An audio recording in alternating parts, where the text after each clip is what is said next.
வணக்கம் என் அன்புக்குரிய நண்பர்களே. பெருந்தலைவர் காமராஜர் ஆட்சி காலத்தில் தமிழ்நாட்டையே உலுக்கும் சம்பவம் ஒன்று நடந்தது.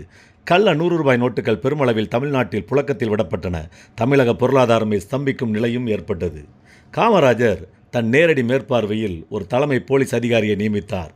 உண்மை குற்றவாளியை கண்டுபிடிப்பது எத்தனை சிரமமான பணி என்பதை காமராஜர் நன்கு அறிவார்.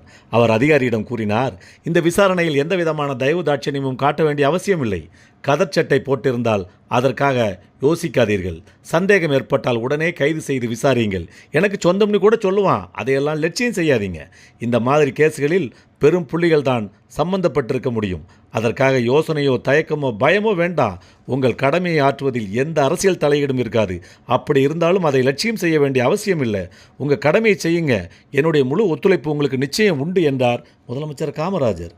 அந்த அதிகாரியும் நேர்மையாக உழைத்தார்.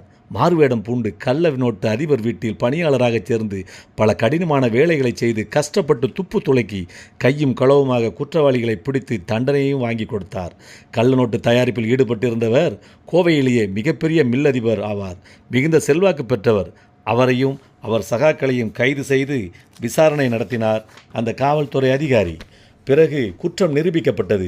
அவர்களுக்கு தக்க தண்டனையும் கிடைத்தது. இதன் காரணமாகவே காமராஜர் ஆட்சி எல்லோராலும் போற்றப்பட்டது.